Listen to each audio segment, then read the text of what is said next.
Oh, on in, Bindigan. Hello, welcome everybody from wherever you're watching. My name is DJ Indian. Mina Magezi Bay Boyad Nadijna Cause Takaning Nadonjaba Shage Nadodem. Thank you so much for being here. I'm recording from my farm just outside of Ottawa, and I'm here with my bro. And I'm Jesse Thistle, the Thistler right there. And I'm broadcasting from Haudenosaunee territory here in Hamilton. And I've got a bit of a back kink, so if you see me grimace or move in a weird way, it's because I'm old. So just so you know. You hurt yourself pretty bad, huh? Like you were missing meetings and stuff. Did you miss a lot of like work? Yeah, I was on my ass. I was literally I was just drinking coffee with Lucy. I turned my head to talk to her, and my back just went. Remind me of Uncle Phil and Fresh Prince when his back went. It just happened to me, and I keeled over, and it just got worse. Like 3 days ago, it was really the worst. I fell out of bed and was collapsed on the ground on my eye cords. But yeah, it's gotten better, and it's just I sprained my back. We were trying to lose weight, do the COVID losing weight thing.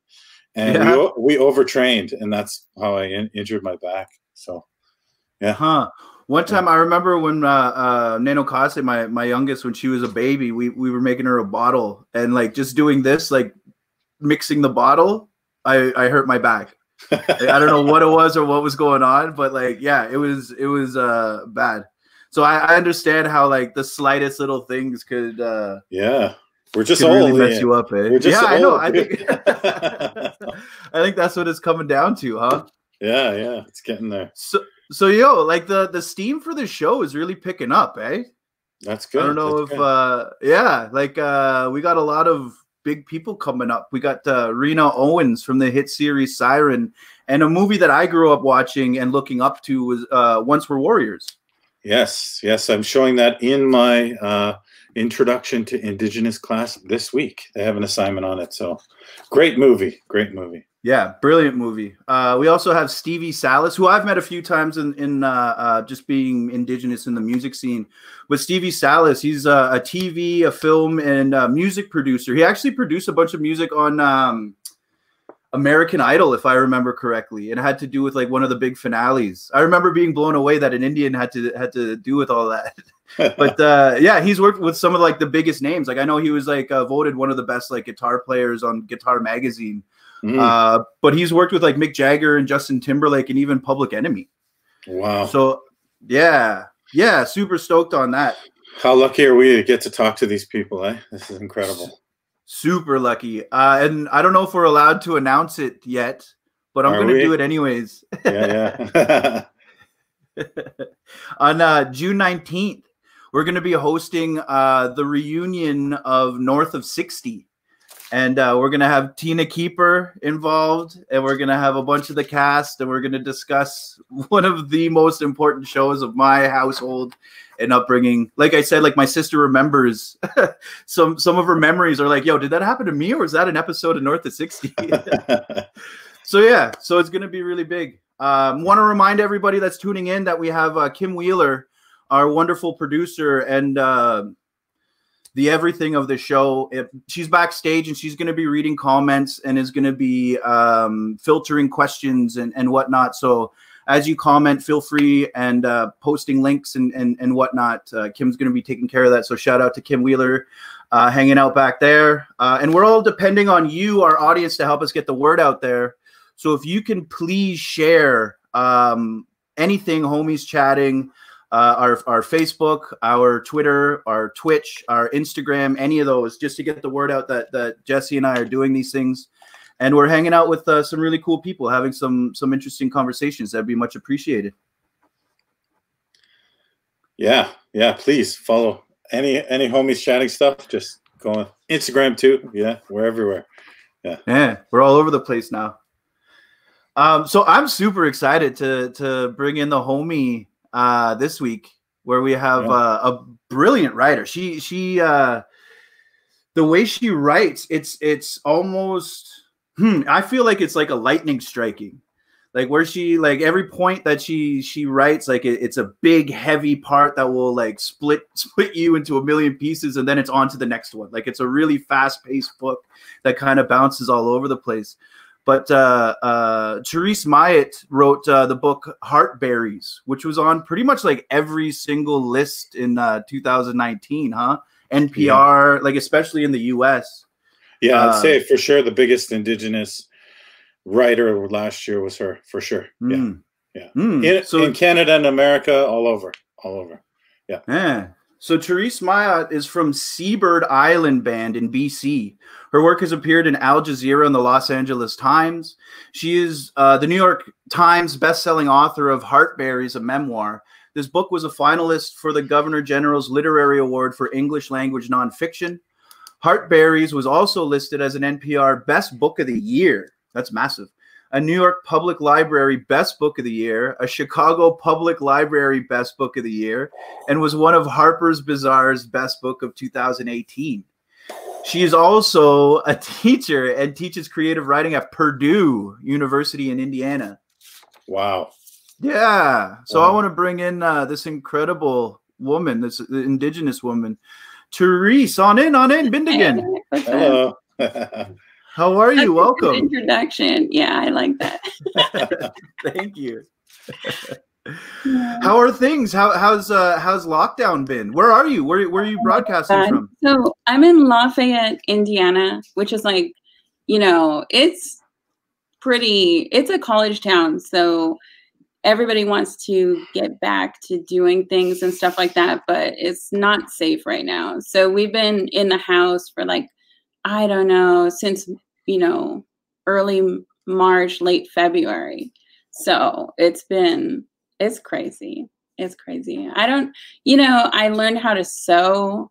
I'm doing all kinds of stuff. It's profoundly boring, but you get to know like everything you own better, and you get to spend time with your kids you probably wouldn't have spent, and then they don't want to spend time with you. So yeah.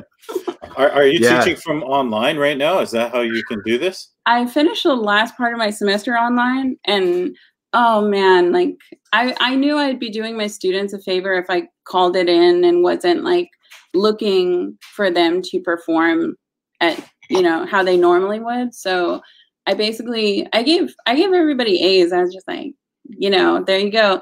And people had a really hard time. Like there's all kinds of situations where people had to move out of their dorms and move in with their sisters, like all kinds of stuff. So it's just, I kind of lost my steam at the end of the semester, but I was glad to be able to teach online. I was glad to just close it out like that. But I think next semester, they might have us teach, like they're talking about all kinds of things, like putting up a barrier and making students like sit far apart and stuff. I don't know that that's going to work, Yeah, that doesn't sound like it's too. We're doing everything online at York University. Yeah. This coming, I have to record all my lectures, and then the students interact with them that way. But like the barrier thing doesn't sound like it would work. No, and my husband had to record lectures. I remember one day he was just like, only 2 people watched it. And I was like, I would offer to watch them, but I didn't want to. That's a lot of work too. To lecture online. I know. Hard work. He did the most. And I was just like, you're doing too much. You're doing too much work. But he's way better than I am, like just professionally. So, but yeah. Was he recording his lectures and then or was he doing them live? He was recording them and then like making sure he had some measure to see if they saw it, like if they watched it. And yeah, so I think it was like uploaded on some private YouTube or something. And, okay. I mean, at the end of the semester, they thanked him, profusely about how much work he put in. But oh man, that would kill me to upload a lecture and be like, oh, literally only 2 people, so I'm just like, I'm not going to do that. I don't mean to laugh, but like, I feel his pain because let's just say the students don't pay attention the same way they do in the fall, winter term and the summer. No, and you know, I don't know. I really like undergrads though. They're the best, you know, but it's really hard to be critically engaged, you know, on a screen. You know, it's just, I mean, it's a lot for us just as professionals, but like on their end, it's kind of like they're paying for this content, and it's like they could just, you know, go somewhere else. You know, it has to be good enough where they really regard you, but making it good enough when you're used to reading a room and like, you know, getting to know students and getting them snacks, even you can't do that here, you know. Yeah. Do you get your student snacks, Jesse? I do. I was actually scolded by my elder because I was supposed to start the semester by giving them tea. You know, visiting in the KOKWin. That's what we do from my territory, and I didn't do that, and I got reprimanded by my elder. She's like, "You got to do that. That's part of our thing." So, yes, I do that all the time to bring people into our circle. I bring snacks. Yeah. That's how you build community. Is you feed them, you know, and how you build trust too. Yeah. I've been saying this for a long time. I live on a farm. My wife and I got a farm, like 11 acres, and we're trying to grow as much food as we can to give away as much food as we can. So like, we're obviously taking food growing way more serious this season. And yeah, so that's what I've been doing like with my time, but it's just like an extra thing that's coming in. And I'm understanding now how closely like food is connected to community. In a time where like, you know, people can't really get eggs right now in the city like closest to us. They could only buy like 1 carton every time they go, and they're only going like once a week, and they have like 3 kids, so they're like, yo, we need more eggs. And we're like, yo, we have tons of eggs. We have duck eggs, we have like chicken eggs, we have tons of eggs, and gas is mad cheap right now, so they're driving an hour out to pick up like 3 cartons of eggs. That's just free for us, and we just leave out on our on the back of our truck, and they come up and like take the 3 eggs and go home, like 3 cartons of eggs and go home. And like, that's just a relationship now. You know what I mean? Like we provide them with eggs. And yeah, it really creates community. It really creates people like looking out for one another. And now, you know, they're like, hey, do you need milk on the way in? Like, do you need this? Do you need that? So it's actually turning into like, you know, things that we need also, which is pretty cool. I like that. I want to own a farm. Like, I want to move back to my res, but there's literally, they would not hire me. Like, there's no job for an English professor there, you know? And also it's like all the towns close to it, you know, don't need professors. Like, I have no skill set to go in there and do anything. But I want to own a farm. I want to own like 40 acres. That's how I grew up. So it was, I love that. I love space, you know? I'm in the burbs right now.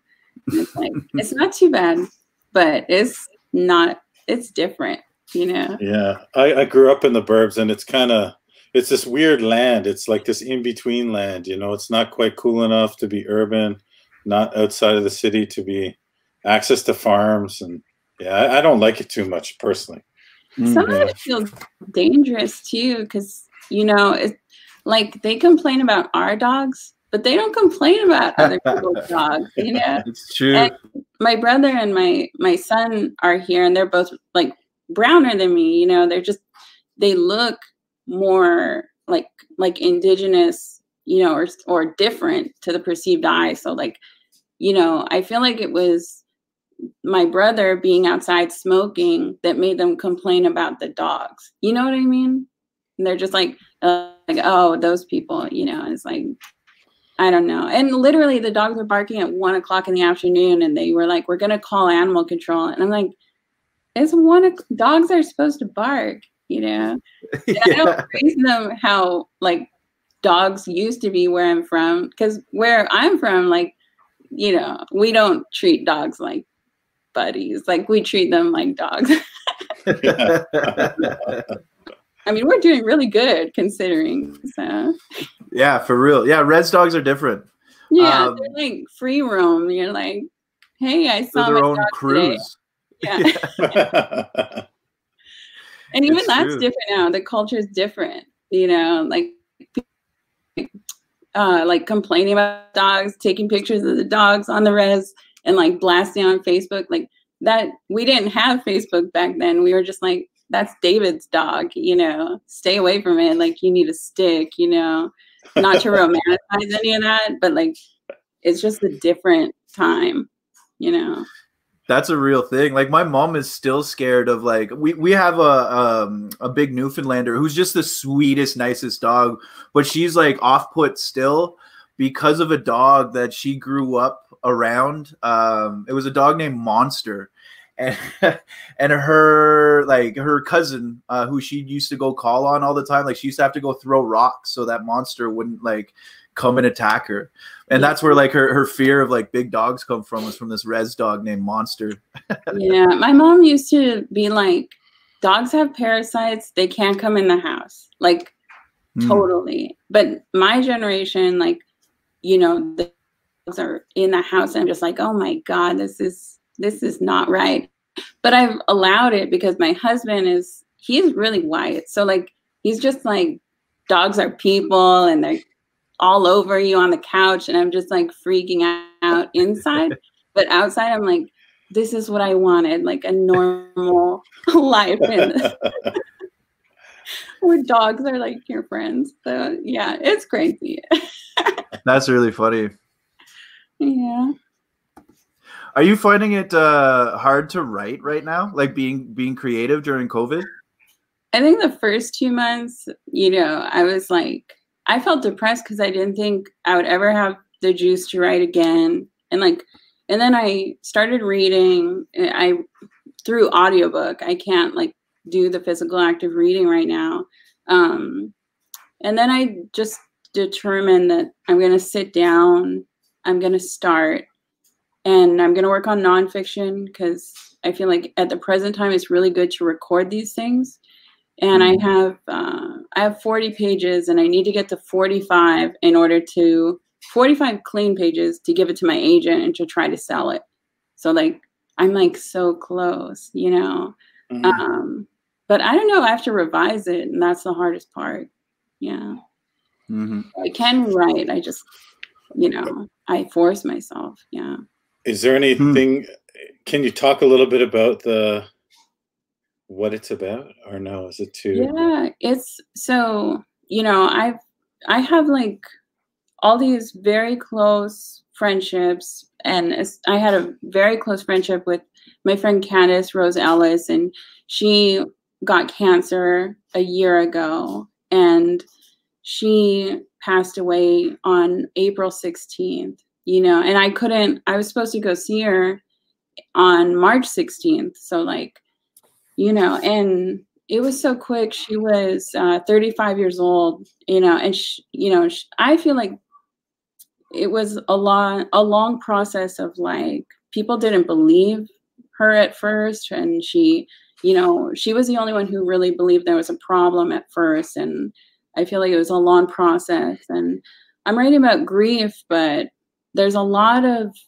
death, you know, in my life just from the beginning, you know, because I don't know if it's like a familiar experience, but like, I went to a lot of funerals growing up, and I thought when you reach success, it's like everything changes, but it's like all those systemic problems, you know, are still there, and you can't save everybody, and money doesn't make things go away. So writing about that daily has, you know, been good, but making it art is what's made it. I'm able to process it when I can make it art, you know, because if I was just writing a diary, I'd just be sad. But if I'm like, I really need to honor Candace, you know, then it's a different objective, you know? Yeah. Are you writing, Jesse? I am, actually. I just poems, like Twitter poems, or I'm actually writing my second book. It's going to be about my uncle, who lived a more adventurous life than I did. He was a bank robber, and so I think his life is kind of testament to what has happened with Indigenous men in Canada. So, yeah, and I'm sorry to hear about your friend. I really am. Yeah, I miss her. Yeah. What's a Twitter poem though? It's just a small.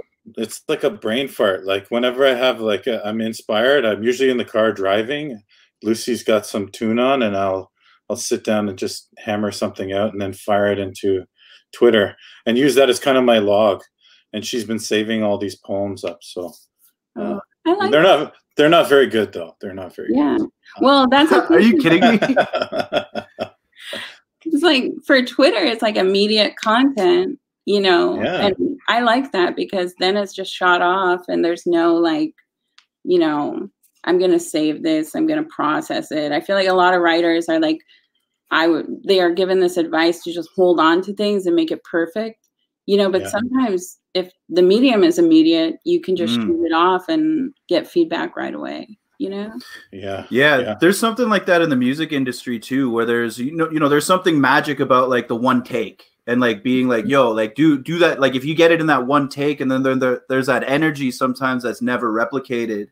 But then there's also times where like, yo, you can't just do this one take. Like you have to do like 5 or 6 takes and then you can take parts and clean up whatever you need to be clean. But there definitely is that magic, you know, in that like just get it out and put it out and see the reaction that you get.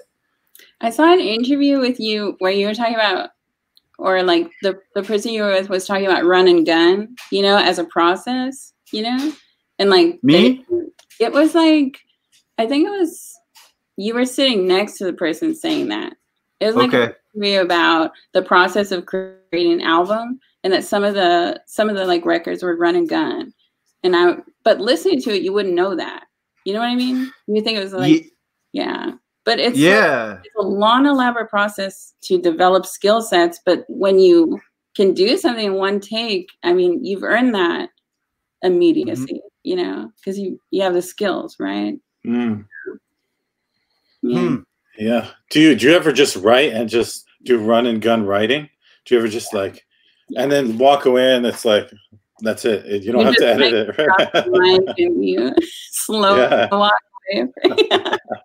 I do. So like, but that said, like if you spend 10 years learning your skill set, I think you can sometimes just like hit it, right? Like you can just do it. So like Al Jazeera, the essay I wrote for Al Jazeera, I was, you know, every shower I took leading up to that deadline, I'd be thinking about, okay, like I was supposed to write from the perspective of a tree, which I normally wouldn't write that because I would think it was like too hokey and it's going to sound like I'm a hippie or something like that. But I was like, no, I'm going to do it because it's a cedar tree and cedars, you know, it's a big thing where I'm from. So every shower I was processing the entry and the exit. So like the entry is like, you know, I'm one of the medicines, you know, of the people of Seabird Island. And the exit was going to be like, you know, how we have weaving above our fireplaces that like somebody says, what's that? And you're like, that's like our whole culture, you know, that's everything. And so I knew, so I wrote it in one sitting. I revised it twice and then I sent it out and they published it, which means it wasn't bad. Yeah. I think that goes as far as saying it's really good. Like, I know Al Jazeera is writing and they don't just let anything slip in like that. Yeah, because it was just like, you know, I'm part, you know, if it was hokey like I thought it was gonna be, I don't think they would have published it. If it was like natives are one with the universe, they wouldn't have published it, you know.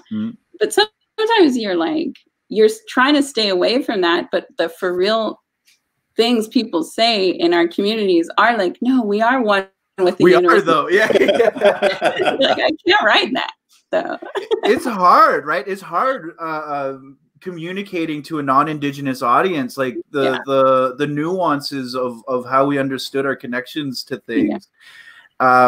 Because like I'm learning now, like it has to do with our understanding of what it means to be a human being.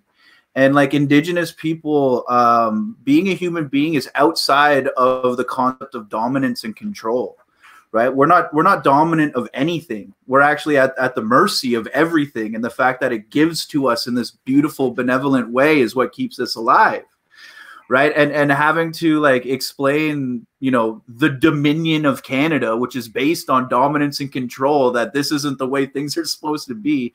People like shut off really quick.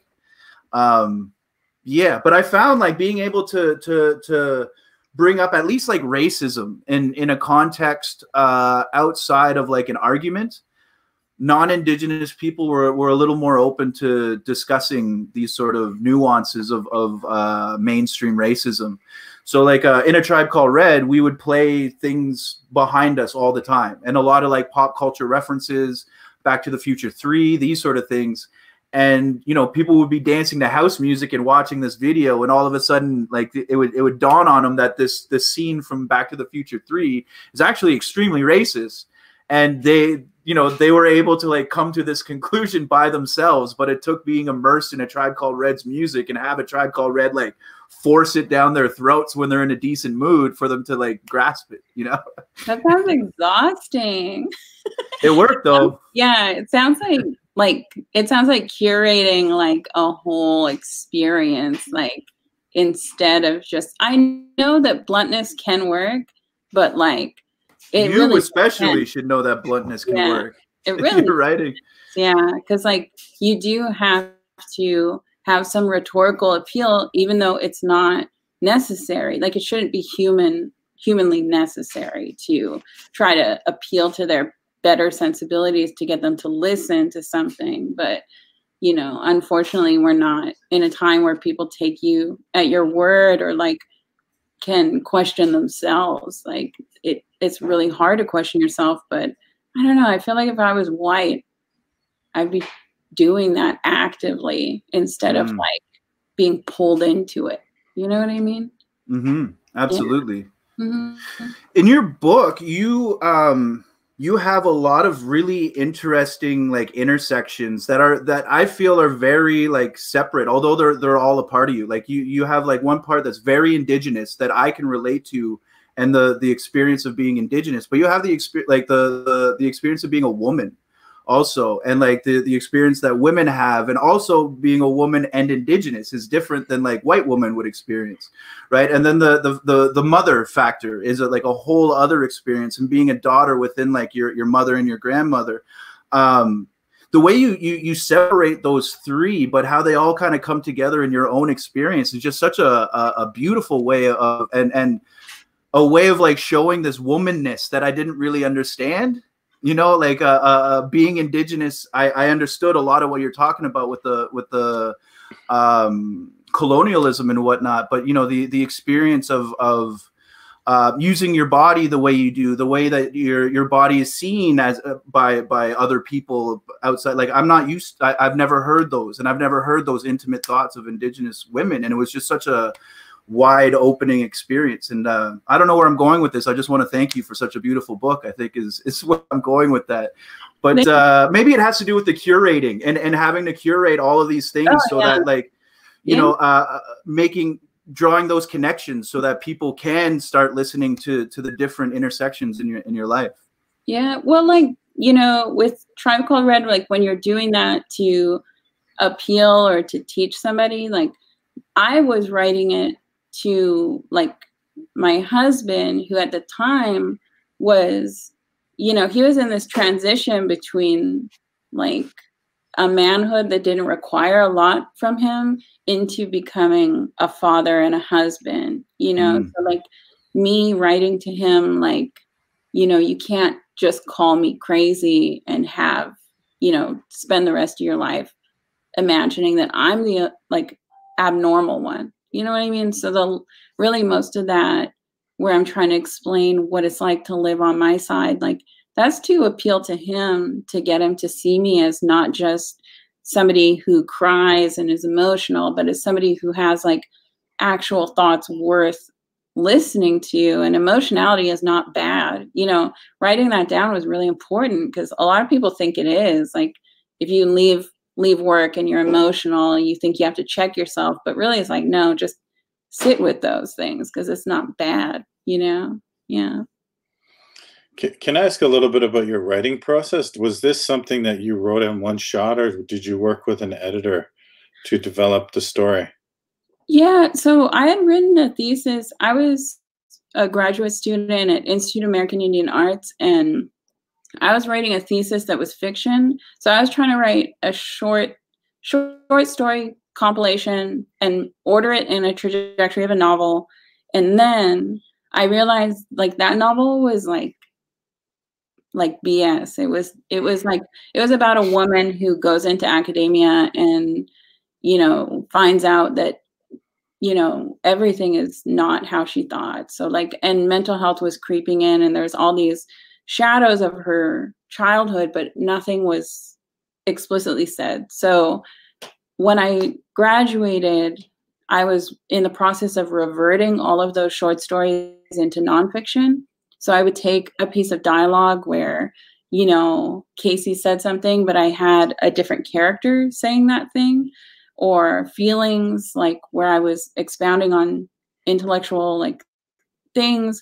And I just reverted it to nonfiction. And then I filled in the blanks. And the process was like 6 years to get to that truth. But, you know, I really only spent 2 years in the medium of nonfiction before the book was a book, you know.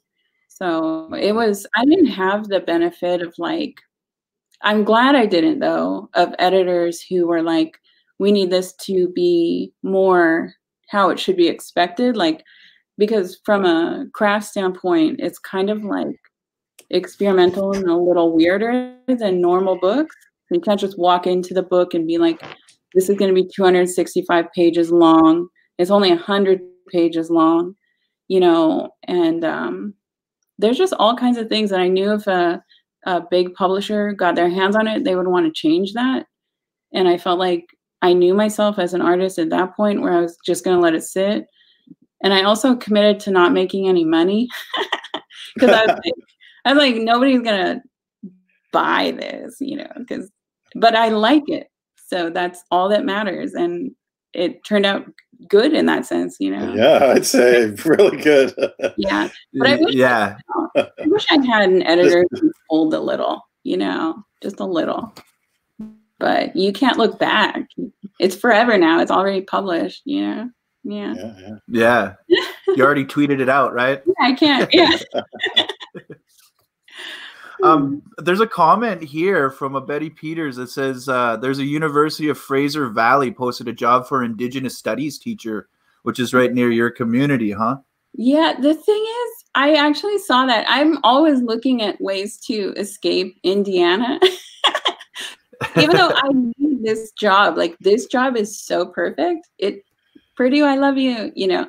But like, I'm always like looking at Zillow and at houses where I'm from. I'm always looking at stuff like that. So, but Indigenous studies is weird because they want you to have like a PhD in Indigenous studies, and you're like, I'm Indigenous already. Like, could I?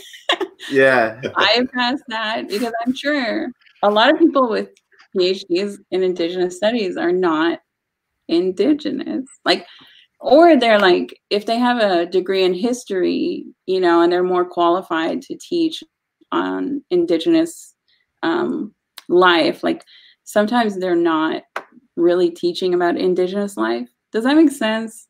I don't want to. Oh, yeah, absolutely. Yeah, it does. Yeah. Yeah. Yeah.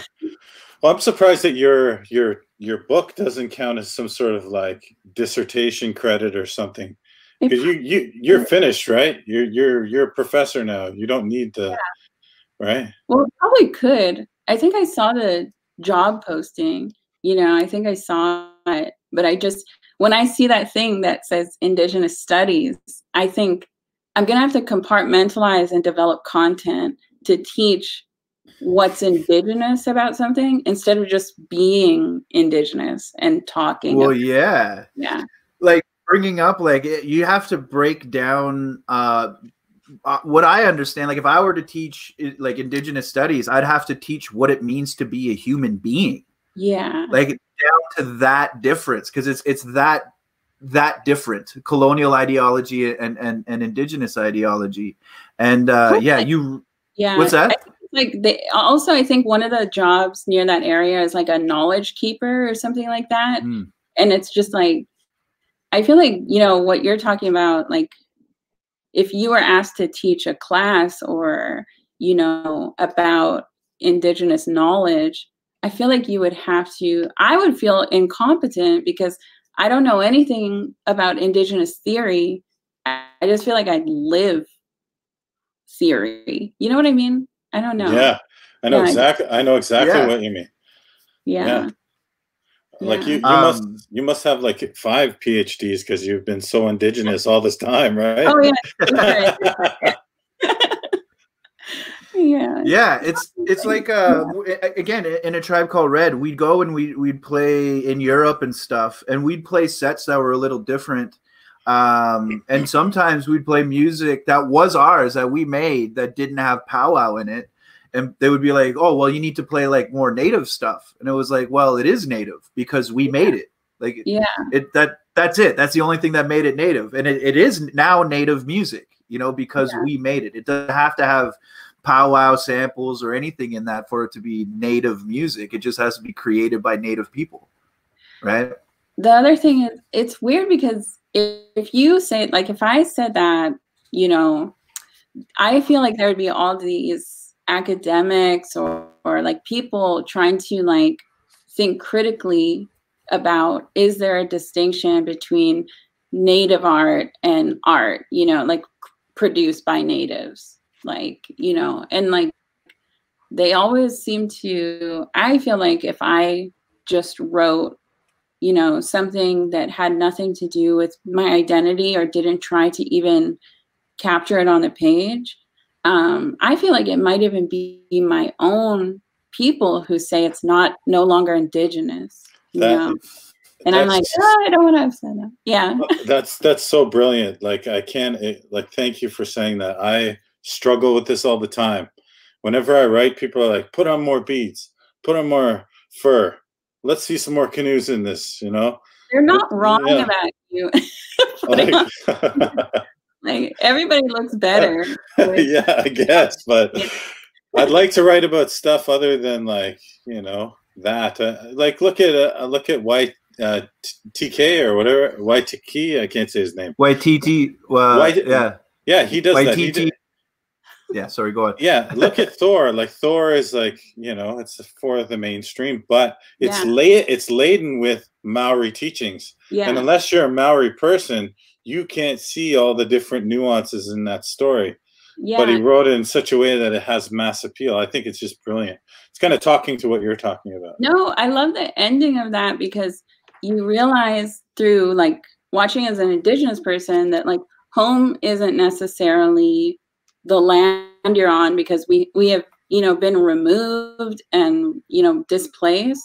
So home is like where you kind of collectively make commitments to your community, like where you create it, you know. I like that part because you think land is like everything, and it is, but what do you do when you're displaced from that? You know, you can still create community. You know, there's Indigenous layers in that movie, you know. The Ragnarok, right? Yeah. Our producers just chimed in and said that this is a good time to drop our homies moment in history. So, and this might piss off some Canadians. In 1733, on this day, the French court at Quebec City upheld the right for Canadians to keep their Indian slaves. So it happened here too in Canada. We are not innocent, and we're part of this larger project of white supremacy, and this is just a moment from homies history. So now you know. So sorry, I just wanted to interject there. We can continue with the conversation, whatever you want to do.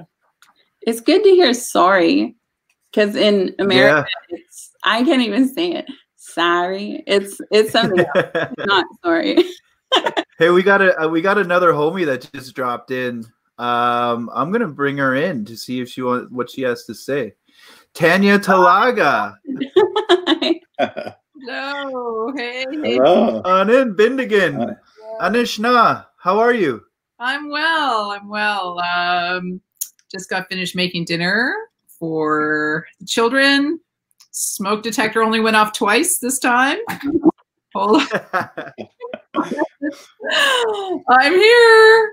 I just want to say I love your work, and I love your work. Yeah, it's just so awesome to see you on the show, and really you're an inspiration. No, thank you. Yeah.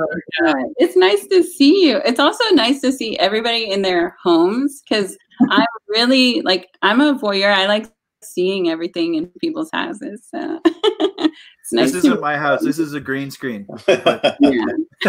Oh yeah, this is definitely my house, and yeah, my house. I'm not going to show you what's like the piles of stuff on the floor, and which I know you're a writer, so you know all about that. Yeah, but if it's organized in piles, you know where everything is, right? Like, I know my piles.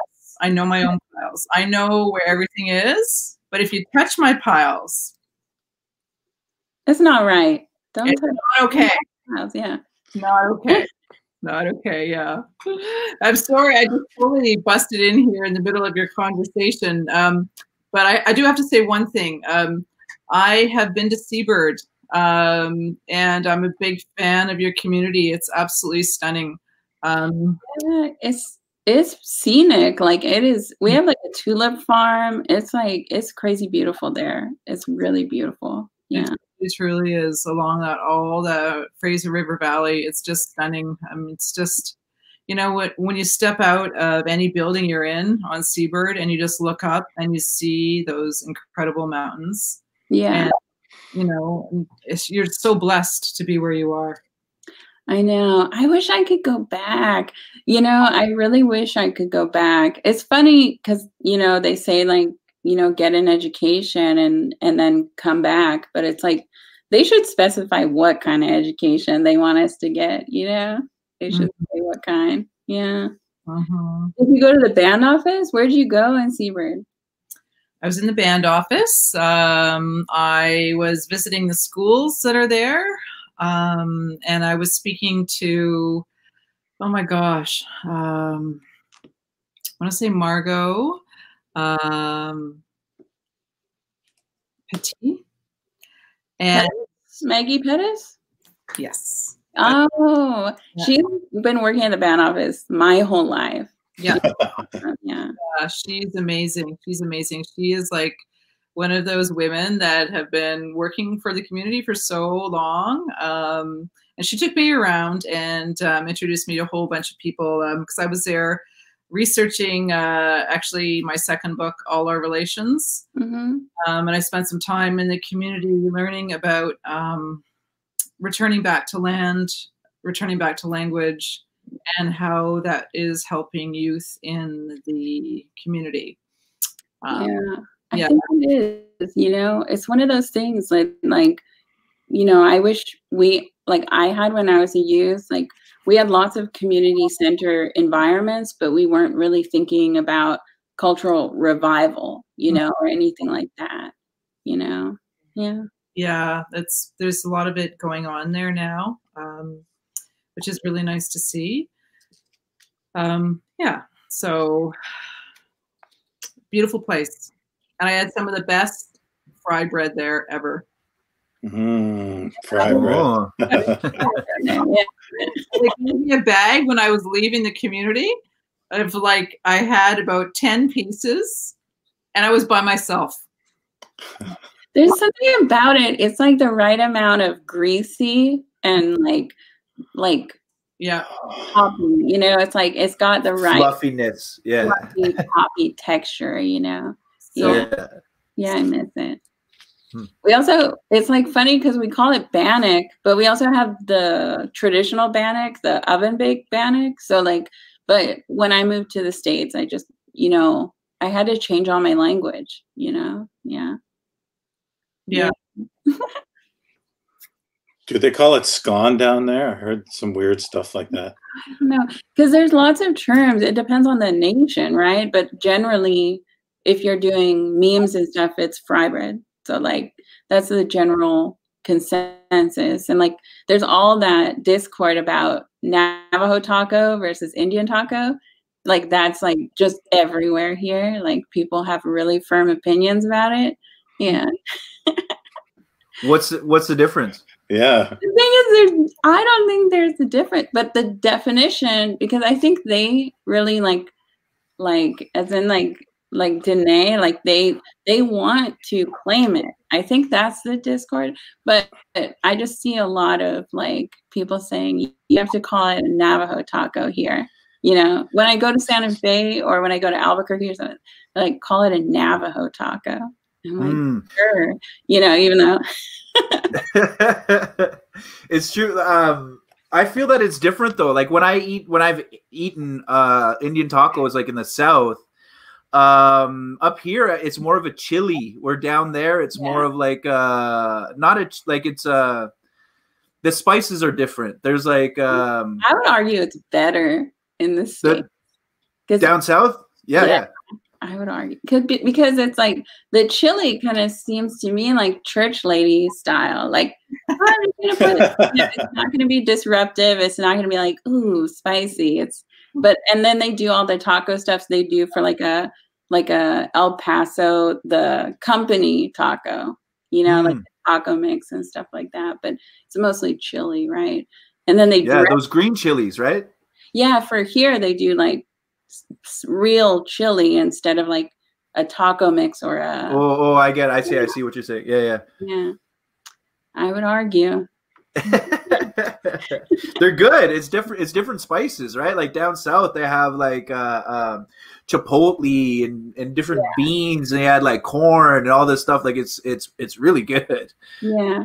I didn't, you know, food really changed for me when I moved to the States. It's like, you know, but we didn't have, when I was growing up, we didn't have like Taco Bell on our anywhere near, even in the town over. So like that to me was like profoundly awesome when I moved to the States. It's like we have like so much food.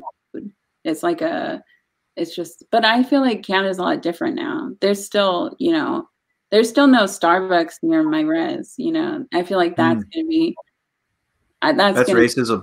Home. Yeah, for sure. Yeah, we were. Sorry, Tanya, when you jumped in, we were just. Jesse had just finished his native moment of the day, and it was about like slavery in Canada and how like it was legal for white Canadians to own native slaves. And like today, I think was the day. And that's just so apropos. I feel like, you know, the structural racism for what's going on today in the US, and hearing the uprisings that are going on over the violence that many people face racially. What do you guys think about this moment right now? Like, it feels like everything's kind of, we've all had mic checks for all of the, you know, pandemics, racial uprisings, and they're all kind of stacked on top of each other now. What do you guys think of this moment right now? Jesse, I guess we'll start with you. Yeah, I think like it's exposing iniquity in the States that, you know, like you were saying, it's linked to this historic history of slavery and trauma that exists in all of our communities that is buttressed or held up by white supremacy. And so you're seeing that flare up in Minneapolis because people have been cooped up and they're just sick of it now, right? It's like maybe COVID was supposed to stop that. I don't know. But now it's like racism is just back and worse than ever. And it's just horrible. Like when Lucy first told me, I couldn't literally believe it. Then I went on Twitter and I saw all the stuff that was happening. And I was, man, they're so sorry. I don't mean to insult Americans, but it's so messed up down there. It really is. Yeah.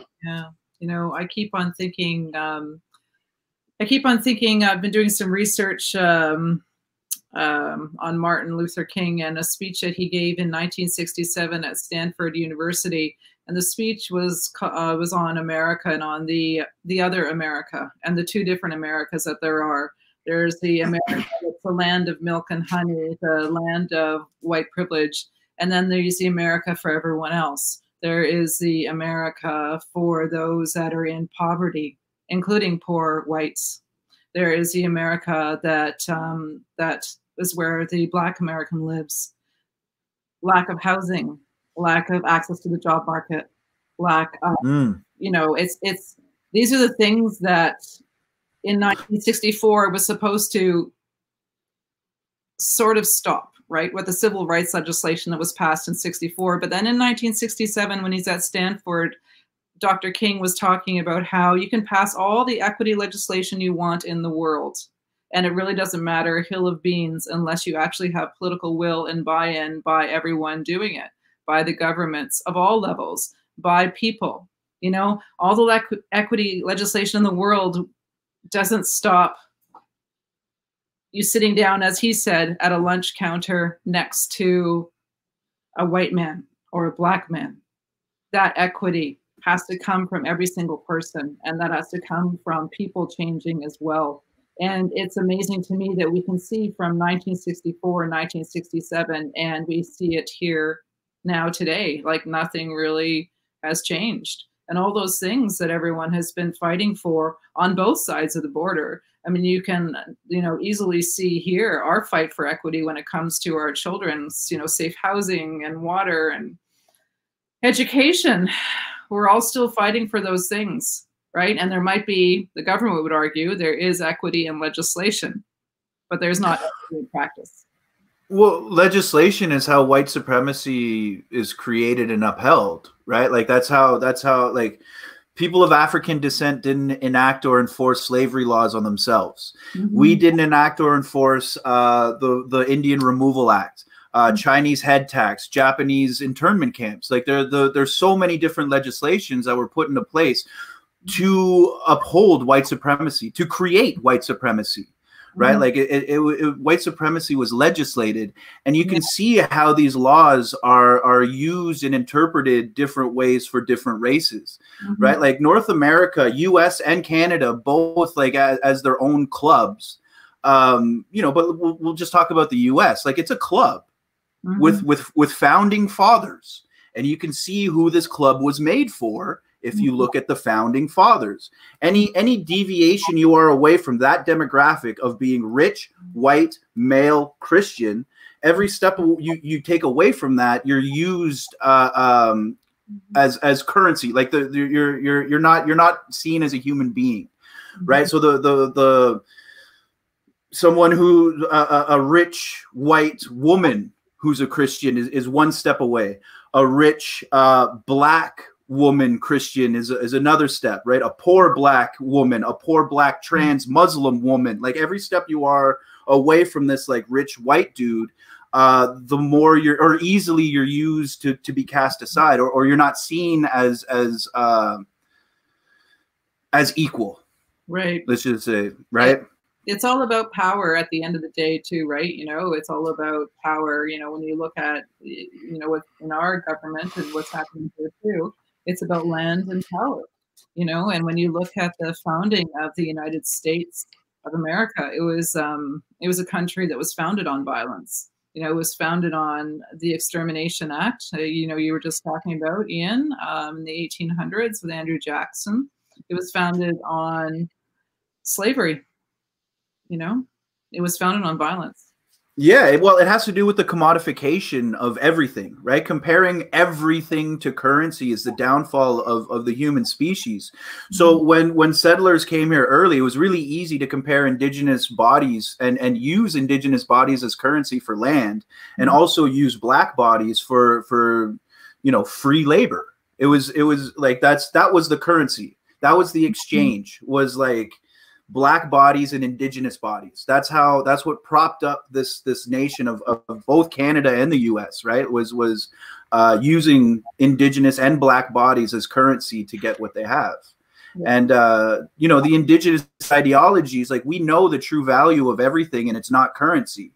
And our languages explain all of that. And that's why like the governments really need to like violently take our languages from us, so that we're disconnected from our way of life and our values, because it really disrupts their measurements of wealth and success, right? Going off what Tanya and Ian are talking about, do you see any like union of black and indigenous activism around where you are, Terese, down there? I mean, I think, I guess, you know, I think online communities is where you see solidarity. I think, you know, I mean, today it's difficult because I feel like, you know, as an indigenous person, like just as watching what's going on, you know, last night, my family, we were watching CNN and we saw the protesters and the police precinct was burnt down, right? And then the next morning, the man who murdered George Floyd was arrested. His name's Derek Chauvin, and they're charging him with third-degree murder. You know, so it was that quick. Yeah. So what is third degree? I've never even heard of that before. Is that manslaughter? I think it's like without the intent, or it's not. It's not like it's like he had no intent to murder or something like that. It's the way poor. Yeah. The way the 3 degrees were explained to me was like the first degree is like you plan to get this guy into an alley so that you could kill him. Second degree murder is you get in a fight with this guy in the alley and you pull out a knife and you kill him. Third degree murder is you're in a fight with the guy in the alley, you hit him, he falls and hits his head on a pipe and he dies. Okay. Yeah. Those are the difference between first, second, and third. So like, yeah. So for me, like because I wanted to show solidarity or support any way I can, right? But like, you know, we donated yesterday, but also listening and holding up the voices of Black people and writers that I know. You know, I watched like a panel on Facebook with Kaisi Lamont and Brittany Cooper, and they were talking about what it's like to live in this moment now, and they were talking about the utility of guns and, you know, abolition as far as like prison and things like. They were talking about all of these dynamics, and I feel like that's one way to show solidarity, is like lift up other voices and things like that. But like, I mean, I feel like the gap is so wide, you know. I feel really helpless, you know. I feel like really helpless with like just living under the thumb of like what the United States really is and how it treats us.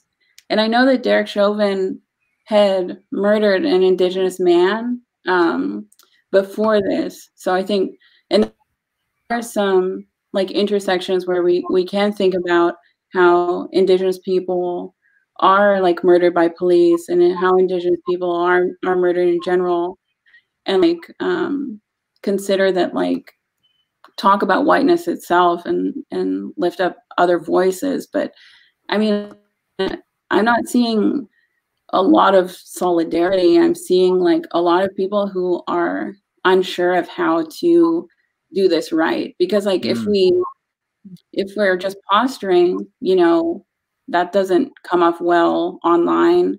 We have to be really engaged, you know. So it's like I see a lot of people thinking critically about how to participate and how to honor people's opinions, like about rioting, because you'll see like people are saying don't post pictures of the riots, and I think it's important for us to listen to that so that, you know, people don't get arrested. And you also see a lot of, you know, my Black Indigenous friend Denise, she doesn't want to see pictures of a knee on George Floyd's head.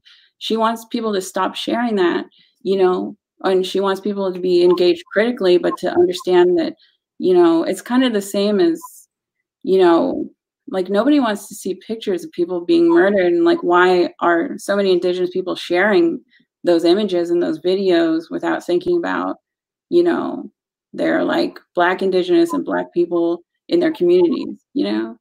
Yeah, there's just a lot of things going on in my head about it that, you know, I can't really make sense of it or know how to participate in a way that is the very best I can. You know, I don't know, you know, because Minneapolis isn't that far away. And my son was like, you know, I want to go protest.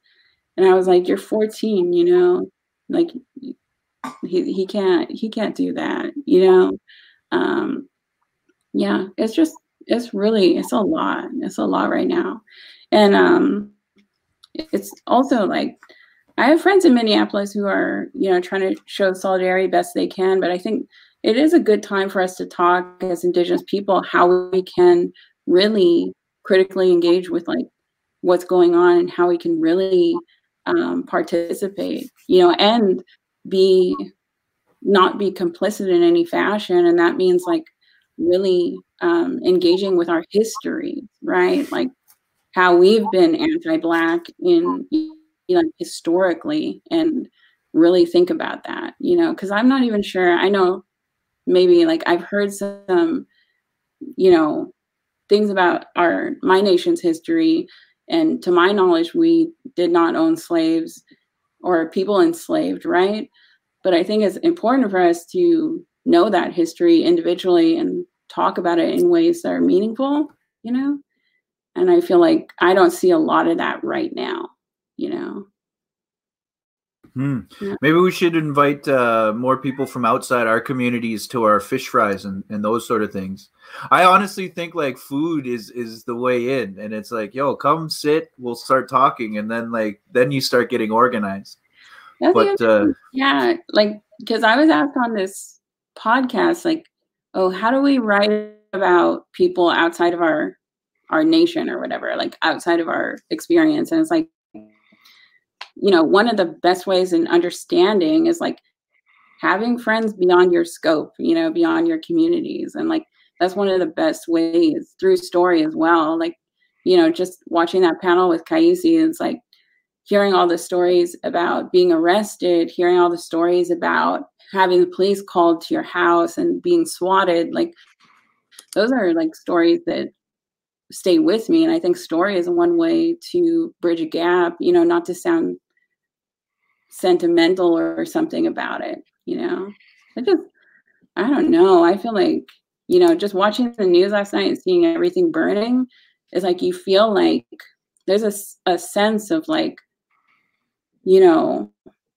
empowerment almost to see that people are taking their voices and doing something, but you also have just a general sense of fear with knowing the power, like the power differential or something, like knowing that we don't have a lot of power. Like, how do we even have it under this? And if it's through violence, like it feels so hurtful, Yeah, the last time I've seen any sort of like real, I don't know, it was way back in '92 when LA was lit up, right?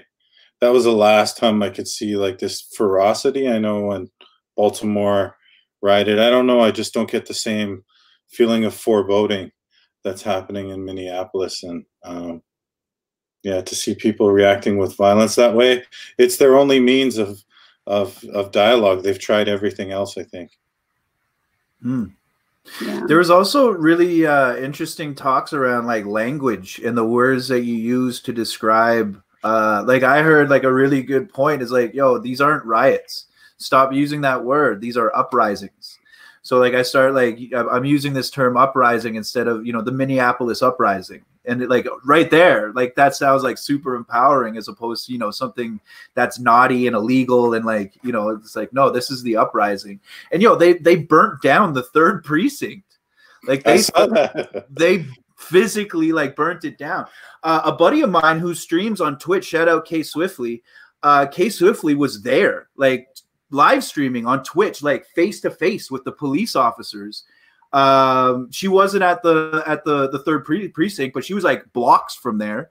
And like you see the National Guard make their way in like behind her, and she's like, yo, that dude's got a sniper rifle. She's like, why does this guy have a sniper rifle? And she was like in all these cops' faces, just live streaming on Twitch. It was so empowering, but so scary, to see. It's like, yo, sis, like those cops aren't playing. Like this is real. Like this isn't, I don't know, like they've already killed somebody. This is what it's all about. Like I didn't want to tell her what to do. So I kind of just like watched with like, I was scared. I was scared for my friend to be like face to face with these cops that just don't really care. Like you could see it. It was heavy. Anyways. There's so much adrenaline running through them, when you watch that. I wonder what's going through their minds as well, because when you look at the officers, I mean, they're not, all white. They're of, many different ethnicities and backgrounds. And I wonder how are they doing? Like, how do they feel about being there and watching this all? And it just must be so charged. It's such a, you can feel the energy too, right? And it's not all good energy when you're watching it unfold in front of you. It's all pretty, I don't know. What you said about language, you know, using our words, right?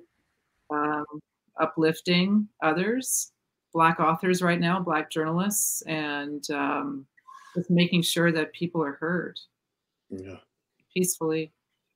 Yeah. People should go out and buy Desmond Cole's yes. The Skin We're In book. The Skin We're In. Yeah.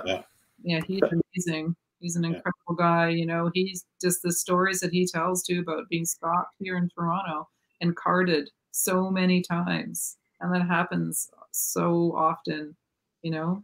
Who are you? Where do you live? What are you doing? Well, look at what just recently happened here in Toronto. That woman, half Indigenous, half Black. You know, she fell off, thrown off the building.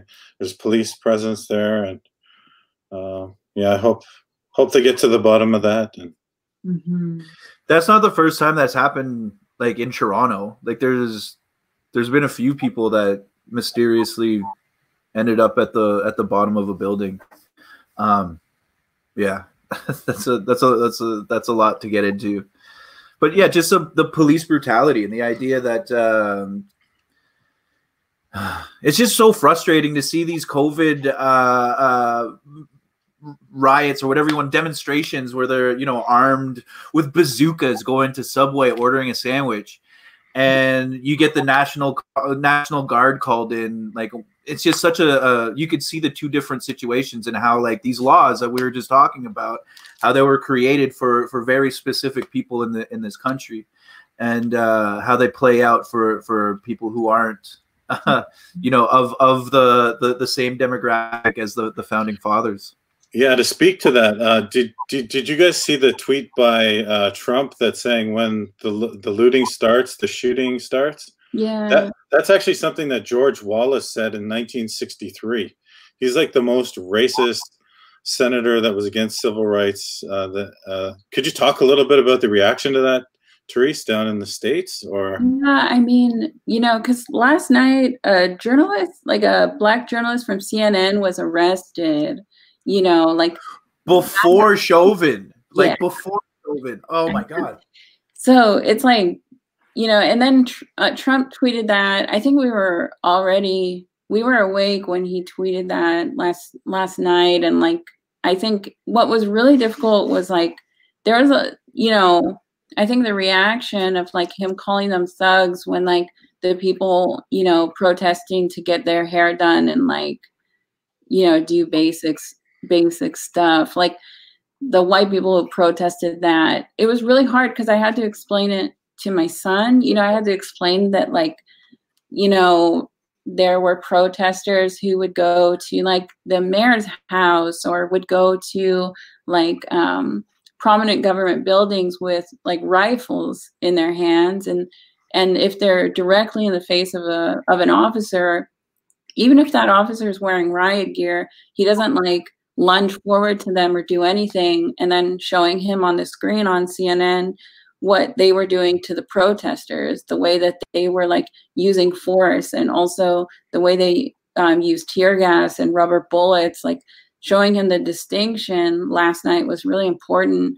And you know, he's 14, so he's ready to you know, not only watch the news and see that kind of violence, but also contextualize it and say, like, this is the difference between how they treat, you know, Black and Indigenous and people of color, and how they treat white people with rifles, you know, and trying to describe why, you know, and talking about white supremacy. He already knew all of that, you know, but for him to really see that it's like completely unsafe here, you know, and like, and also to know that Trump is in power. I don't know what that's going to do to his psyche, because like, I didn't, you know, we grew up seeing white people in power, but they didn't have Twitter where they could say obscenely racist things all the time.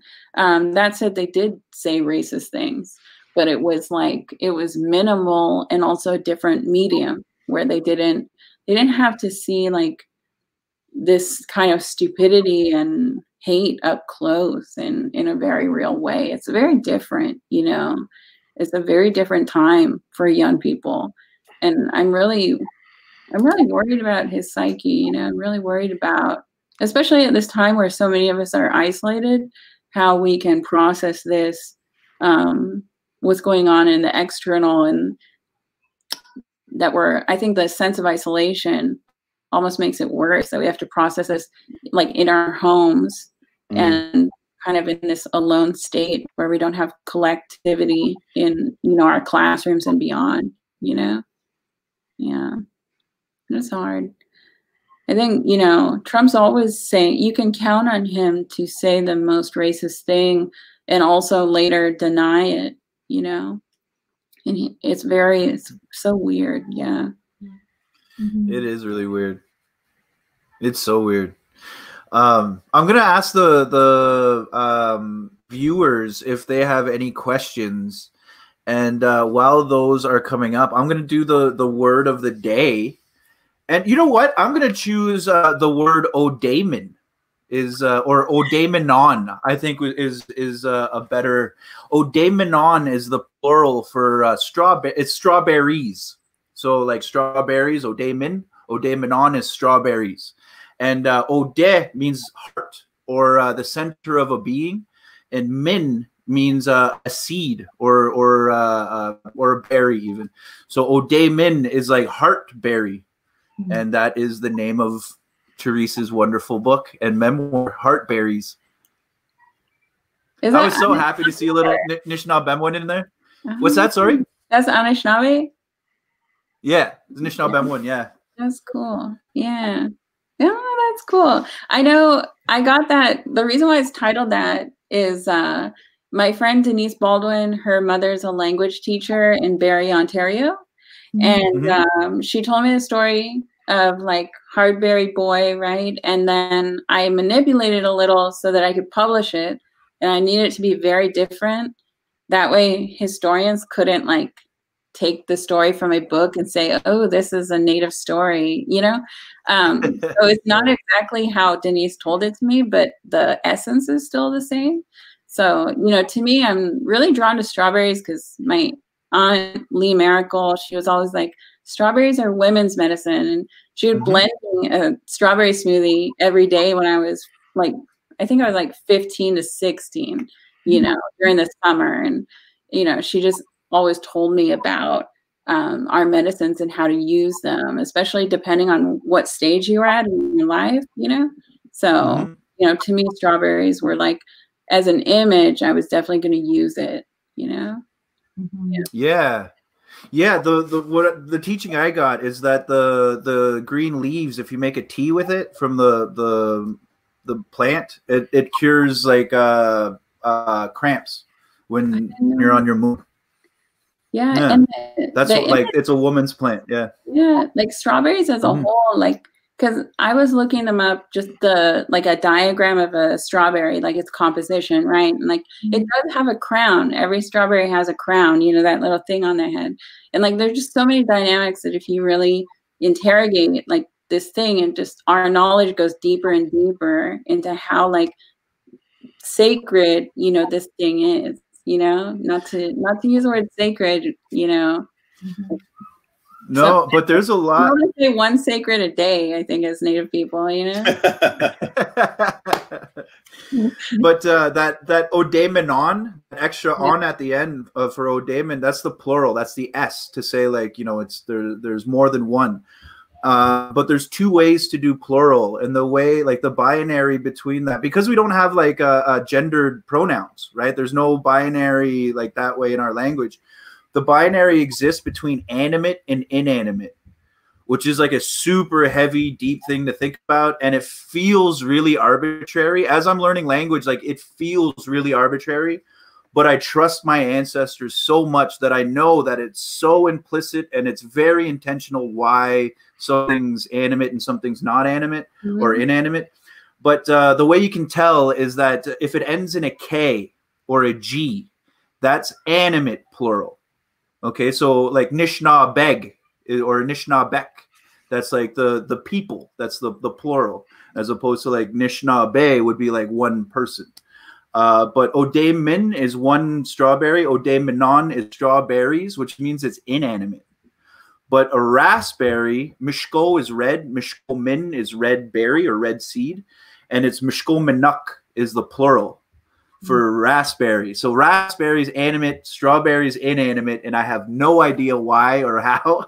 But again, like our ancestors, like I'm sure there's a story or a teaching or something that goes with this that I just haven't got yet.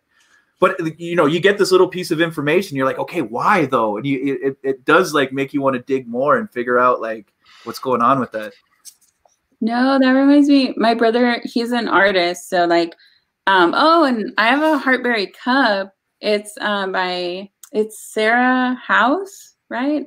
I think that's her name. Right on. Yeah, she makes a lot of Heartberry blanket with 8th generation. She makes a lot of Heartberry stuff. But my brother, he was, you know, doing a Thunderbird thing for his art, and it was like language-wise, he needed to talk to the elders, and like they were like, you know, this is not a myth. This is an actual bird, because there is a distinction, like when we talk about it, and it's just like, oh, okay, it's actual. It's not like some like mythological story or image. It's like a real bird, you know. And there was a distinction, and like they were really like strict about it and stuff like that. Like you don't want to lose it. I always feel so like inferior, like how much we don't know, you know. And it's like, you know, the deeper you go, the more you don't know. And I think that's actually that's a good place to be knowledge-wise, is the admission that you don't know. But it's also like, oh my gosh, you know, and you can't find a lot of stuff in books. You know, it's like relational. Like you have to talk to people. You know. It's crazy learning these stories. Like you first hear these stories and you're like, whoa, these are all metaphorical. And then you learn language and you're like, no, this is extremely literal. Like when they're talking about like sky beings and they're talking about water panthers and they're talking about like giant black snakes and things like these Wendigo, like these are like real things and little people and like fish people. Like there's so many different beings that exist. And you're like, at first you're like, oh wow, okay, these are like cool metaphorical stories. And then you learn language, you're like, no, these are extremely literal, that carry like heavy data and theory and ideology that's really, really, really heavy information in all of our stories and languages. It's really cool to learn these things. It is. I know my mom one time, she was like, because I used to say like, we would make Sasquatch jokes and stuff. And she's like, no, that's not, like, you don't joke about him. His name is Sasket. Like, that's his name. And I was like, okay. We call him Sabe out here. Really? Yeah. I think, like, Sasquatch comes from our terminology of Sasket. Like, you know, like, I was watching that, I don't even remember what movie, but the most recent movie about like Bigfoot, where Johnny Depp was one of the voiced actors, and they named the nation when there's a little cartoon historian talking about it. They named my nation as one of the original like storytellers of Sasket, right? And I was like, hell yeah. Like whenever you see your nation repped, even if it's in a random cartoon with Johnny Depp, you're like, hell yeah. You know, even though he's the worst, you know. He is the worst. He's the worst. You're still like, yo, my nation, shout out my nation. Fuck Johnny Depp, but yo, shout out my nation. Yeah, we have all of these teachings about Sabe. Sabe shortened for Mizabe, which means like the hairy man. The other word we have for Sabe is Bogwajanine, which is the wild man. So those are the two words we got for the same being. I know, Tanya, you're doing a little work on at least a little bit about Sabe and honesty and the 7 grandfather teachings, huh? I am. But what I'm doing is I'm telling contemporary story through it. But I don't go into contemporary Sabe. Like, that's like millennial Sabe. Yeah, no, but it's more the truth. You know, what does that mean? What is truth when you look at it? How do we as Anishinaabe people take that through in our lives? How do we stay truthful? What does that of Sabe teach us? And I use a story, contemporary story, to tell that. I read somewhere that there was a point in our communities, in Anishinaabe communities anyways, where we didn't lie. Nobody lied. Nobody had any secrets from anybody else within the community. Everybody literally knew every single thing about each other, and it just made everybody strong. Yeah. It's like everybody, there are no secrets. Like everyone knows everyone. It's true. It's true. Right. That's right. Auntie knows all. Aunties know all. It's funny, like traveling, you get asked these questions. Yo, in A Tribe Called Red, we got asked all the time, like, where are you from and who's your auntie? Would always be like the next one. If they knew, like, you know, people from your community or something, like, who's your auntie is a common thing to be asked. And I'm realizing now it's an accountability thing, right? Like, if I fuck up, my auntie's gonna hear about it, like, because they're able to, like, who's your auntie? Oh, okay. So now I'm accountable. That's right. That's right. We always know. You always know. Plus, word always gets around, right? Like, even if you don't introduce yourself, like, it gets back to your family. That moccasin telegraph. It's serious. Yeah, right. Everybody finds out. Yeah.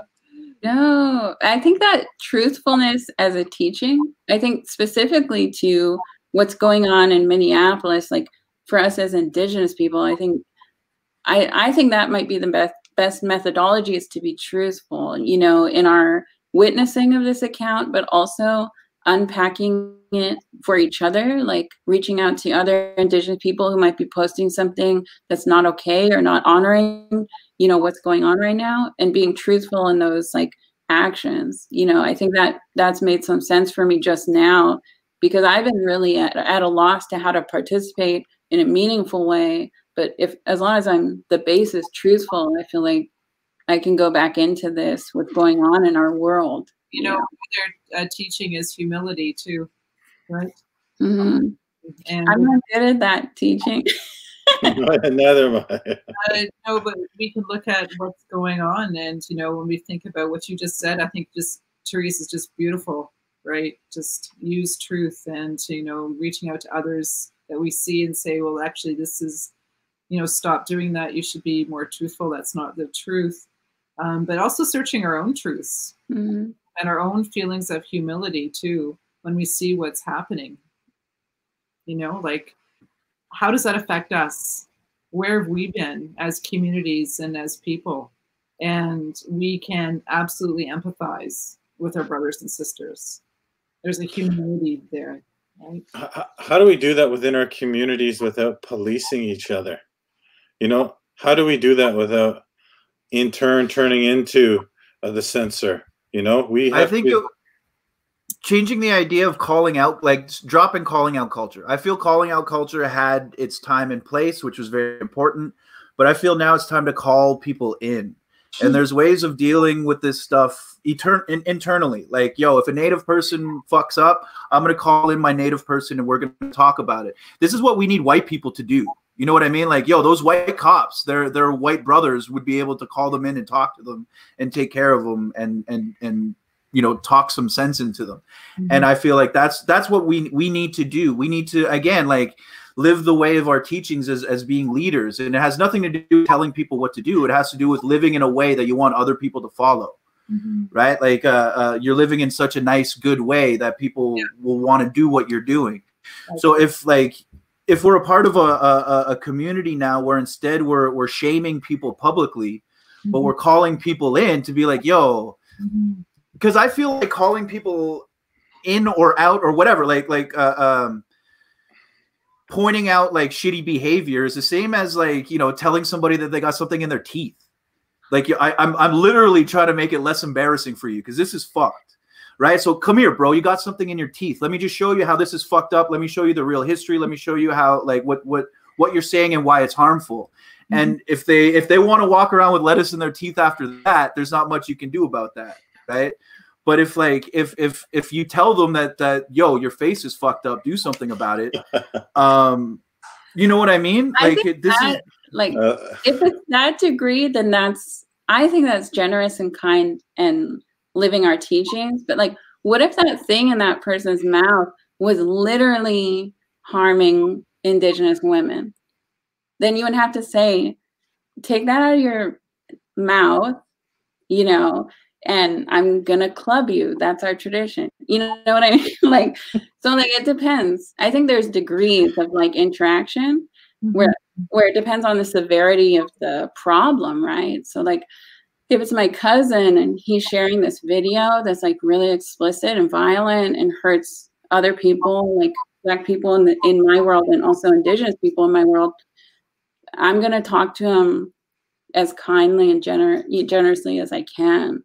But like, if it's like, you know, I know we have, you know, some cousins that really say some hateful, mean things. And like, how do we, you know, sometimes they don't listen to reason. And it's like, you know, how do we interact? Like, I think it depends on the severity of the action, right? Like, definitely. You know, I also think the term call out, like, or call in, like, I'm always questioning the term, like, is that a fitting term for what we're even doing? You know, is it like, it's just talking, right? Like, but when you call it calling out, it becomes like, sounds so aggressive, you know? But it's like, yeah, I was reading, what you said reminds me of Emergent Strategy by Adrienne Marie Brown. And she talks about how to change like the world. And she's like, it has to be, you know, she's quoting somebody else, but it has to be so enticing and remarkable that somebody else wants to do that, you know?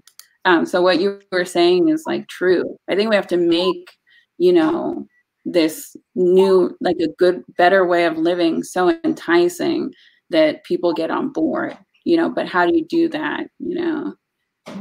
By like giving yourself some peace, like, because I think when we live better, we look better, you know, we exhibit this thing that is really attractive to other people to want to get on board with. I think that's one way too, you know, like exemplary or something, you know? There's the teaching of love, right? Living our lives through love. Trying to approach it as much as we can that way, you know, to get to the better life. Yeah, I'm trying, like, because I'm getting older, so it's like when in my 20s I was so angry, you know, and that suited something, you know, it served a purpose, you know, it kept me safer to live in my anger and be defensive because there was actually a lot of things perpetuated against me. But it's like at this new, like, more auntie stage in my life, it's like, how do I exhibit love? Like, how do I do things with humility or like a gentleness that is going to teach my son to be gentle, you know? It's hard. Yeah, I think about, if we think about those things every day, even just by you thinking about them, like if we're just thinking about them, that makes a difference. You know, like it'll hopefully get us there, but it is a definite turnaround when you reach the anti stage, isn't it? Because we can't go clubbing anymore. That's the other thing. Now, and it's like you get tired at 10 o'clock. I don't know how that happens. You know, clubbing's done post-COVID anyways. It really is. I mean, I can't imagine it. And like the college kids here, though, they're in the bars right now. Like it's not good. Yeah. Wow. That's not good. Yeah. That's not good. No. That's not good. Well, is there any questions from any viewers or anything like that? Like, we're coming up to 90 minutes, so I don't want to take up all your time, Terese. Like, it's been such an incredible hang. Yeah. Thanks for letting me crash. Yo, anytime. Tanya, you're invited to any chat. You're one of the homies. It was like a surprise guest. It was like I don't know where.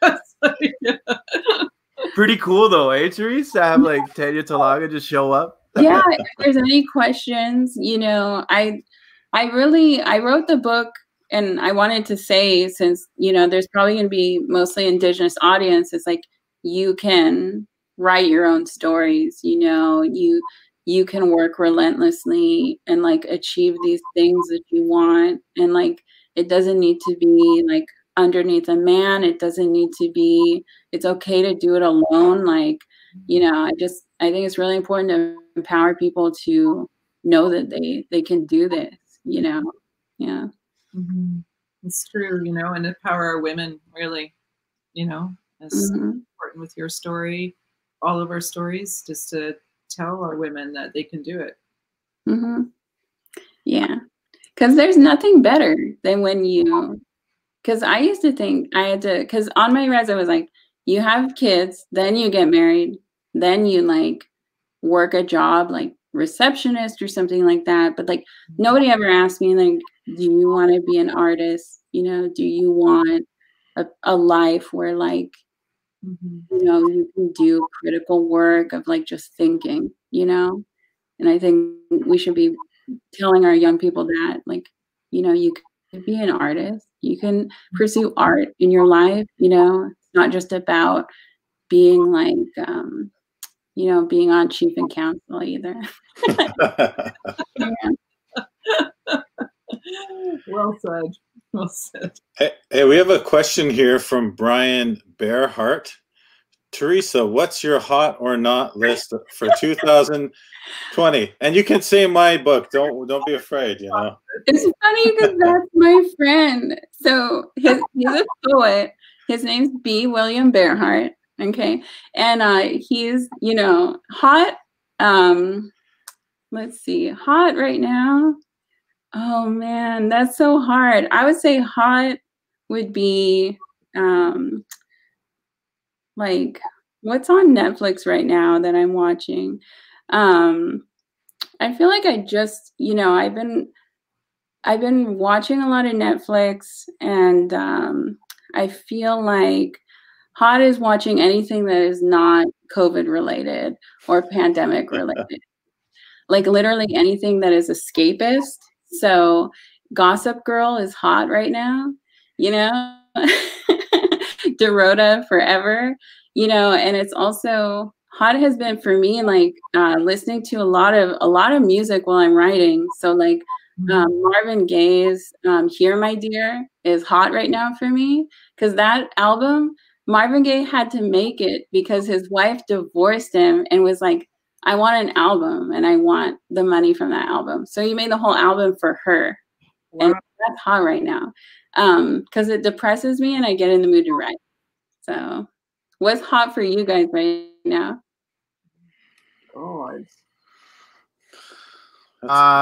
Gardening and raising chickens and ducks right now. Hot chickens. Yeah. That's definitely hot. Streaming online with friends. That's definitely hot right now. Not hot is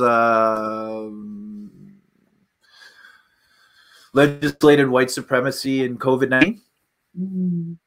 Not hot. I think you might not hot. Yeah, for me, hot is walking. Walking right now is super hot. We sound like so old. I know, especially like it's true. I just injured myself drinking coffee, talking to my wife. Like, how lame is that? Like, is that what happened to your back? That's all. I was in the backyard having a coffee. I turned my head, and then Lucy, and then I couldn't move. So I started walking today. So that's hot to me. What's not hot is, I think what's coming is it's going to happen for all of us. We're going to get a lot of calls to be in a lot of Indigenous things in Canada, and we're just waiting for the storm to hit us. And there's kind of an anxiety that comes with that, knowing that you're going to have to be everywhere all of a sudden. So that's not too hot. Indigenous everywhere, like, you know. Yeah, they're like, come up and talk for this, you know, give us a speech about this. What do you think about this? And it's a lot for Indigenous people. So. Yeah, what's not hot too is when people are always asking you to do it for free, right? Yeah. for free, and our elders, it's not hot when they always get expected to do stuff for free. You know, like I know my elder Sam, like people always ask him to do stuff for free. It's like, are you kidding me? No, you have to pay. This is, you know, our elders have knowledge. You pay them. You know, they need to have a living wage, and they deserve that. Yeah. Yeah, they're professionals too, right? They're trained professionals. I was saying what's hot is like sewing. You know, I have this blanket. I made it. It's a Pokemon blanket. I made it during the pandemic. Yeah, it's nice. I didn't do my not hot. I don't know. There's a lot of things I want to complain about, you know? Like, please do. It's super not hot to be asked when you're a Native writer, what other Native writers should we be reading? Because I'm just like, all the time. Homework, you know? Like, I know so many Natives, but if I only say 3, then literally those 20 others are going to be like, I don't like Terese anymore. You know? So true. So true. Yeah. And there's so much to choose from. That's so frustrating because I got that a lot too. Like, hey, what Indigenous artists should we be listening to? It's like, yo, all of them. Listen to all of them. Yeah. Whatever white dude you're listening to now is boring as fuck. And everything he said has been said before by some other white dude. So you don't need to listen to these perspectives anymore. But the thing is that we all know each other. Oh, yeah. But the weird thing is most of the time we do know each other. It kills me because it always happens where I do know the person that they're talking about. Yeah. It made me like nicer to know that when I really found out, and I'm like, oh, like I know every Native and Native literature through one person or 2, you know, and I'm just like, I can't even, you know, talk about literature without knowing that it's going to get back to that person, you know. I know, and it's like, actually, it's funny you say that because I am good friends with your Aunt Lee. Yeah. Yeah, I know. And you look like her daughter, Tanya. Well, that's so funny. Yeah. Tanya, Lee, and I, we were in Vancouver, actually, at the Writers' Festival. And actually, Lee and I were talking about how we kind of look alike. She was like, Lee had a picture of her mom, and she was like, look it. You look. It's in your eyes. Yeah. Mm-hmm. Yeah, it's very strange, but we both have goatees in our family as well. He does, and I do too. And so we're just like sometimes staring at each other going, no, can't be. Not from Northwestern Ontario. Really? Maybe. Is that one of the Métis names, Gautier? Yes, it is. Yes, it is. And yeah, I know that Lee does have Métis blood. So. Yeah. She is like, it's funny because, you know, I knew she wrote books when I was a kid, but like, you know, I always knew her as my auntie, you know, and like she was both really, really smart and a hard ass. Like she, you know, she would not, you know, let you say anything silly. She was always like, you know, trying to keep it really real. So it's like my mom was worse, arguably. So those are the kind of women that were in my life. Was just like they don't pull punches and they don't let you get away with anything. So it's like, but when I found out kind of the gravity of her career, it was just kind of like staggering, you know, as far as like what she contributed to Indigenous feminism. To be able to live next to that, I think made me a better person, you know. Because like seeing it in practice is so different than seeing it on the page, you know. Yeah, she's a hero. Like, I'm one of her biggest fans, and I think she deserves so much, and we really need to hold her up. You know, of all the things she's done, she's paved the way. There were so many of her books that were banned or no one wanted to publish. You know, especially when she started. It's remarkable. It's just remarkable. Anyway. Somebody asked for the smoothie that she'd make me. It was just like it was hopefully fresh strawberries or frozen, a little bit of apple juice, organic. She was, oh my God. they were always at the health food store. Like we didn't eat processed foods like around her. And it was a little bit of apple juice and like, you know, some ice. It was really basic, and some like yogurt. But, you know, that was like a whole summer she'd be making those for me. Yeah. Amazing. Yeah. There's a question that came up on Twitter, and for some reason it didn't come up on here, but Kim, our producer, brought it up. And they're just asking, you mentioned earlier, Teresa, you're listening to a lot of audiobooks. Mm-hmm. What are you listening to? Jesse's book, From the Ashes. I'm listening to, let's see, I'm listening to Heavy by Kaisi Lamani. He reads it himself, and it really does handle being Black in America and having this like adoration for your mother, and also seeing the complexity and how she raised you. It's a brilliant book. I've read it, but the audiobook is like so much more, like I'm really in there. I love it. And I started, what is that what is that book? It's like Crusted Snow. Moon of the Crusted Snow. Yeah, but wow. I started that, and I'm like, you know, my son was listening to it, and he really liked it. Like he was really into it. So I started that because I like that. It's Billy Morasty, right, who reads it, I think. I don't know. I read that. Really I didn't listen to it as a kid, so I'm like into it. I started Cheryl Strayed. Like I listen to books like depending on the day. If I'm feeling really like, if I'm feeling like I don't want to deal with myself, you know, I might listen to a book by like a white person about travel, you know, and it makes me feel like, oh, okay, I don't have to deal with reality right now. So Cheryl Strayed's Wild is a book I'm listening to, and she's hiking, but there's like A, B, and C themes of divorce and her mother's death and things like that. But just listening to, I think her, you know, because she's white, and just, you know, listening to her talk about travel feels like more upbeat than what I'm dealing with, you know. I really like her writing too. It's good style. Yeah. I think it's about the movie. That's a movie too, right? Yeah, with Renee. Reese Witherspoon, right? Yeah. Yeah. Oh my God. What was hot? What was that show she was just in with Kerry Washington? Little Fires Everywhere. That's hot. I saw the whole series in like a day.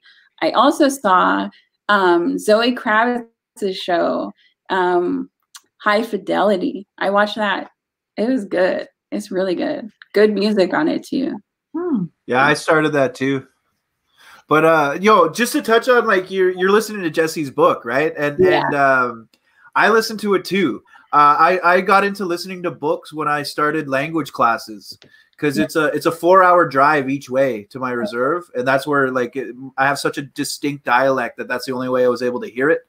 But it just meant that every Wednesday I'd crush a book on that drive, right? Like 8 hours is like perfect to listen to books. I listened to Seven Fallen Feathers during that drive. I listened to Jesse's book also. And how much more did you appreciate Jesse reading it? Like when you have like the author reading their own writing, it's different, right? Yeah, there's this line where Jesse, when he's talking about being born, he compares himself to a hot dog. Yeah. Yeah. And he just read it so straight. And I was like, it was such a good delivery, because it was just like the very direct sense of his voice made it more funny for me. Yeah, it was funny. Thank you. That my mom gave me that one. That comes straight from Blanche Morissette in Saskatchewan. Hot dog. Yeah. No, that's good. Yeah. Well, Modern Feast says that they've read all 3 of your guys' books. Oh, hey. Yeah. Well, this is awesome. Do you have anything else you want to say or do or hang out or? No. Like, I feel accomplished now. So, you know, this was my only thing to do. This is my only reason to shower today. So. We feel accomplished too, as homies chatting, having shaved you today. on. Yeah, same. I shaved today too. Yeah, me too. Good. This was good. We did it. We did it. Fun. Yeah, thank you so much for coming to hang out. And Tanya, always fun having you coming to hang out. My name is DJ Indian, also Magazi Bayboyad, also Ian Compo. I'll let Jesse introduce himself or extra himself. I'm the Thistler. Thank you for listening to both of us.